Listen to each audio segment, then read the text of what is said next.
আল্লাহর জন্য জীবন দিতে পারার এমন অদম্য বাসনা লালন করত ওমরের মতো সাহাবী, যে ওমর রাদিয়াল্লাহু আনহু দুনিয়াতে বসে জান্নাতে সুসংবাদ পেয়েছেন, যে ওমর রাদিয়াল্লাহু আনহুর ব্যাপারে নবী বলেছেন, আমার পরে যদি কেউ নবী হতো সেই নবী হতো এই ওমর। এত দামি সাহাবী, এত সম্মানিত সাহাবী, তিনি পর্যন্ত প্রত্যেক নামাজের পর দোয়া করতেন, হে আল্লাহ আমাকে আপনার রাস্তায় শহীদে মৃত্যু দান করেন। কার দোয়া? আমার দোয়া না, আমার না। কার দোয়া?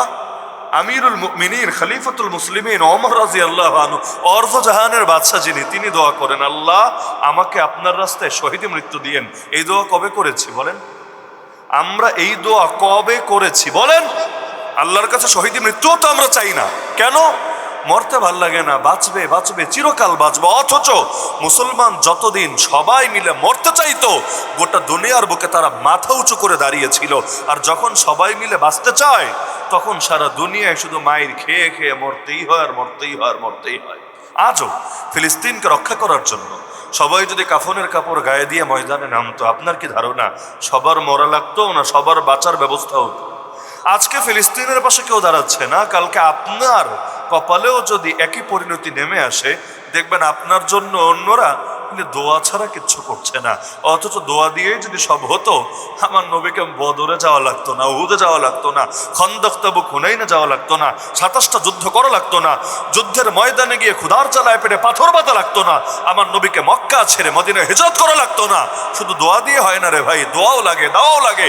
আমার নবী দোয়াও করেছেন, আবার বদরের ময়দানে গিয়ে সেজদায় লুটিয়ে পড়ে আল্লাহর কাছে যার যার হয়ে কেঁদে ওইখানে সাহায্য দুনিয়াতে নামিয়ে এনেছেন। কিন্তু আমরা চাই একটা দিয়ে কাজ হয়ে যাবে।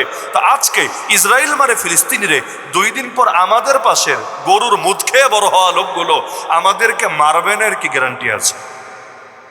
তাও তো আল্লাহ বাঁচাইছে, যে পুরো দেশটাই তুলে দেয়নি ওদের হাতে। আর কয়টা বছর সুযোগ পেলে হয়তো এটাই হতো, বিশ্বাস হয় না? আর কয়টা বছর সুযোগ পেলে হয়তো এটাই হতো। অনেকে মানসিকভাবে প্রস্তুত ছিল, আল্লাহ বাঁচিয়েছে, হয়তো আমাদেরকে আরেকটু লম্বা সময় দিয়েছে, যার কারণে কিছুটা হলেও সুযোগ আছে। না হলে যে বিতর্কিত ওয়াকফ আইন হয়েছে, এই আইন তো আমাদের দেশেও প্রযোজ্য হতো। আমাদের মসজিদ মাদ্রাসা এগুলো বাবরি মসজিদের পরিণতি হতো, এবং আমরা সংখ্যাগরিষ্ঠ থাকতাম না, আমরা হতাম সংখ্যালঘু। অন্যরা এসে মাস্তানি করতো আমাদের উপরে। আল্লাহ হেফাজত করুন, এই বাংলার জমিনে স্বাধীনতাকে অক্ষুণ্ণ রাখুন। আর যারা বাংলাকে গিলে খেতে চায়, আল্লাহ অগরে গিলে খাওয়ার তৌফিক দান করুন।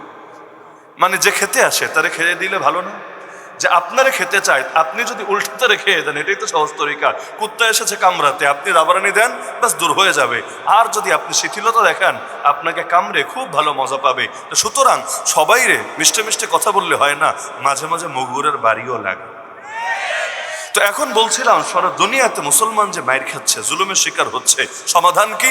আসেন 1 নম্বর সমাধান দেখি। নবী যেহেতু বলেছেন দুনিয়ার বাতিল এক হয়ে তোমাদেরকে মারবে, তাহলে 1 নম্বর সমাধান হলো বাতিল অপশক্তির বিরুদ্ধে আমাদেরও এক হয়ে একসঙ্গে প্রতিরোধে নামতে হবে। কেন? আল্লাহ নিজেই বলেন, ওয়ালা তানাজাউ ফাতাফশালু, তোমরা আপোষেই বিরোধে লিপ্ত হয়েও না, নিজেরাই কামড়াকামড়িতে ঝরেও না। না হলে কি হবে জানো? তোমরা ব্যর্থ হবা, সফল হবা না, তোমরা ব্যর্থ হবা। ওয়াতাযহাবা রিহুকুম, তোমাদের শক্তি শেষ হয়ে যাবে, নিঃশেষ হয়ে যাবে। অসবিরু, মনের মিল নাও থাকতে পারে, কিন্তু সবর করবা। ইন্নাল্লাহা মা'আস সাবিরিন, যারা সবর করে তাদের সাথে কে আছে? তাদের সাথে কে আছে? আল্লাহ আছে। আমি আজও মনে করি, কেউ দ্বিমত করতে পারেন আমার সাথে, আমি আজও মনে করি দুনিয়া 200 কোটি মুসলমানের মধ্যে অর্ধেক বাদ দেন, অর্ধেকের অর্ধেকও যদি আজ ঐক্যবদ্ধ হতে পারত এবং সকলে মিলে একযোগ হয়ে ফিলিস্তিনের জন্য ময়দানে নামতে পারত, কিসের ইসরায়েল আর আমেরিকার পশ্চিমা বিশ্ব 1 মাসের মধ্যে মসজিদ আকসা সবার হাত থেকে মুক্ত হয়ে স্বাধীন হয়ে যেত। এই যে আমেরিকারে সবাই ভয় পায় যে হুজুর ইসরায়েল কিছু না, মূলত আমেরিকা, ওই তো সাপোর্ট দেয়, ওই শক্তি যোগায়, ওই মদত দেয়, ওই অস্ত্র পাঠায়, সব মানলাম, সব মানলাম, ওরা অনেক শক্তিশালী, কিন্তু আল্লাহর চাইতেও বেশি শক্তিশালী। ওরা অনেক বড়, কিন্তু আল্লাহর চাইতেও বড়। তো যদি ওরা শক্তিশালী হয় তাতে কি, আমাদের সাথে তো আল্লাহ আছে। আর যার আল্লাহ থাকে যার সাথে, তার দুনিয়ার আর কি লাগে? ওদের বিমান কোন আসমান দিয়ে উড়বে? যে আসমান দিয়ে উড়বে ওই আসমানের মালিকও কে? আর সে আজিম অতিক্রম করে তোর উপরে যেতে পারবে না ওদের বিমান। সুতরাং কত উপরে যাবা, কত উপরে যাবা? যত উপরে যাও তোমার উপরেও আছেন একজন, তিনি কে? আল্লাহ। সে আল্লাহ বান্দারে সাহায্য করবেন কখন? যদি বান্দা তার শর্ত পূরণ করতে পারে। আর যদি বান্দা শর্ত পূরণ না করে, যেমন আল্লাহ তো এখানেই জানালেন, নিজেরাই কামড়াকামড়ি করবা, কিচ্ছু করতে পারবা না, কোথাও সফল হবে না, তোমরা ব্যর্থ হবা, তোমরা ব্যর্থ হবা, তোমাদের শক্তি নিঃশেষ হবে। এই বাংলাদেশের কথাও যদি বলি, এই দেশের অধিকাংশ মানুষ কিন্তু ইসলামকে ভালোবাসে। বিশ্বাস হয়?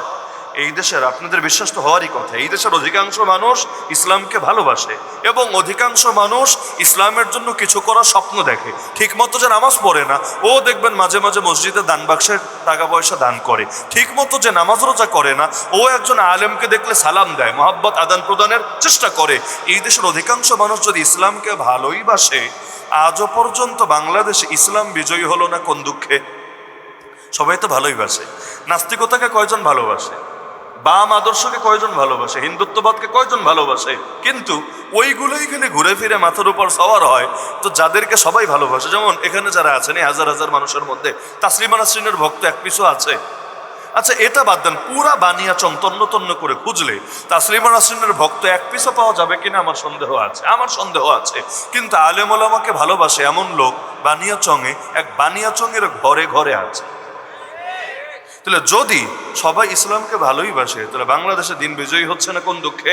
এটার জবাব আমাদের শিখাই দেওয়া লাগবে না। এখন আম পাবলিকই বলে, আমাদের আর লজ্জা লাগে কেন জানেন? রাস্তাঘাটে হাঁটলেও যখন মানুষ এই দুঃখের কথা বলে, নিজেদের কাছে বড় লজ্জা লাগে। আম পাবলিক কি বলে জানেন?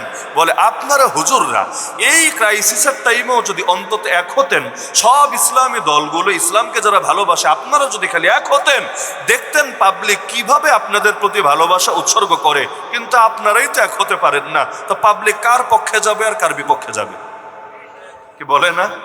এটা আমি আমার পক্ষ থেকে কোনো সমাধান দিচ্ছি না, মানুষ বলে। মানুষ এমনকি রাস্তাঘাট দিয়ে হাঁটতে গেলেও মানুষ এই দুঃখের কথা শেয়ার করে। এই এখনো এসে কার চাইতে কে বেশি পাবে, এমনকি কোন বড় চেয়ারটা কার হবে, কে নিজেকে সুবিধাজনক পরিস্থিতি এগিয়ে নিবে, এর জন্য ধান্দা চলছে। তো সবাই যদি ইয়ানাফসি করে, তাহলে উম্মতের কপাল থেকে দুঃখ কিভাবে দূর হবে? এই যে ফিলিস্তিনে মাইর খাচ্ছে না, আমারে বলেন তো, শুধু আপনারাই বলেন, কোনো ফিক ফতোয়ার কিতাব লাগবে না, আপনাদের কমন সেন্স থেকে বলেন, মসজিদ আকসা রক্ষা করার দায়িত্ব শুধুমাত্র ফিলিস্তিনের মুসলমানদের? মসজিদে আকসা রক্ষা করার দায়িত্ব শুধু হামাস নামক যে সংগঠন আছে, রাজনৈতিক সংগঠন? হামাস কিন্তু মূলত রাজনৈতিক সংগঠন, যাদেরকে অস্ত্র তুলে নিতে বাধ্য হয়েছে যারা, কারণ অস্তিত্ব রক্ষার প্রশ্ন, না তুলে উপায় নেই। এই হামাস শুধু তাদের দায়িত্ব মসজিদে আকসাকে রক্ষা করা, শুধু গাজার মুসলমানদের দায়িত্ব মসজিদে আকসাকে রক্ষা করা। দায়িত্ব যদি সবার হয়, তাহলে চিন্তা তো করা দরকার ছিল সবাই এই দায়িত্ব পালনে ব্যর্থ কেন? আপনি আমেরিকারে গালি দেন, ভালো কথা, কিন্তু আমেরিকার দালালি করতে করতে করতে এই মিডিল ইস্টের যে দেশগুলো শক্তি যা ছিল এটারও কাজে লাগাচ্ছে না। অথচ এক মিডিল ইস্টের মুসলমানরাই যদি এক হতো, ওদের সরকাররাই সবাই মিলে যদি ফিলিস্তিনের পাশে দাঁড়াতো, ওই জারজ রাষ্ট্র ইসরায়েলের অস্তিত্ব দুনিয়ার বুকে থাকতো না। ইসরায়েল তো এখানের আদিবাসী না, উড়ে এসে জোরে বসেছে, এলাকার না। ওই ইউরোপ থেকে, সারা দুনিয়া থেকে ওই হিটলার যখন মারতে মারতে মারতে ইহুদি জাতিরে বলতে গেলে শেষই করে ফেলেছে, অল্প কিছু আছে। এরপরে সারা দুনিয়া থেকে উড়ে এসে জোরে বসেছে এই ব্রিটিশরা, যে ব্রিটিশরা আমাদেরকে 190 বছর জুলুম করেছে। ওই ব্রিটিশরাই ফিলিস্তিনটা ওদের হাতে তুলে দিয়েছে, ইসরায়েলিদের হাতে তুলে দিয়েছে। তো ওরা তো পরগাছা, নতুন করে এসেছে। তো স্থানীয় শক্তি বেশি থাকে নাকি নতুন যে ঢোকে ওর শক্তি বেশি থাকে? তো স্বাভাবিক ব্যাপার, যে কোনো এলাকায় স্থানীয় আলাদা একটা ভাব থাকে। ধরেন আপনার বাড়ি বানিয়াচং, ঠিক আছে, আপনি ব্রাহ্মণবাড়িয়া বিশ্ব রোডে গিয়ে কারোর সাথে দ্বন্দ্বে জড়ায় গেলেন যে কোনো ইস্যু নিয়ে। এখন দেখবেন ও যদি একটা ডাক দেয়, আপনি ডাক দিলে কেউ দাঁড়াক বা না দাঁড়াক আপনার পাশে, ও যদি একটা ডাক দেয় সবাই এসে হাজির হবে, আমরা ব্রাহ্মণবাড়িয়া ছেলে, বলবে না? স্বাভাবিক ব্যাপার, এটা মানুষের রক্তের টান থাকে। বিদেশে গেলেও আপনি যদি আপনার বিভাগের, আপনার জেলার কাউকে দেখেন, আলাদা একটা মহব্বত থাকবে। এমনকি দেশের মানুষ পেলেও আলাদা একটা মহব্বত কাজ করে। জেলখানার ভেতরে, জেলখানা, ওইখানেও যদি এমন হতো, ধরেন আমার জেলার, আমার থানার কেউ আছে যে জেলের পাহারা দেয়, জেল গার্ড, তাদেরকে দেখলো আলাদা শক্তি কাজ করতো ভেতরে। পুলিশে রিমান্ডে নিয়ে গেছে আপনাকে, ওখানে দেখলেন আপনার জেলার, আপনার থানার, আপনার গ্রামের একজন আছে, পুলিশে চাকরি করে, তাহলে দিলের মধ্যে আলাদা শক্তি জাগবে। এটাই তো দরকার ছিল। তাহলে ফিলিস্তিন মুসলমান এবং এই মিডিল ইস্ট যা আছে পুরাটা মুসলমান, তো তারা আগ থেকেই এখানে আছে। আর ওরা মাত্র উড়ে এসে জোরে বসেছে। সবাই মিলে যদি ঠ্যাঙ্গানি দেয়, ওদের তো দৌড়ের উপর থাকা লাগবে।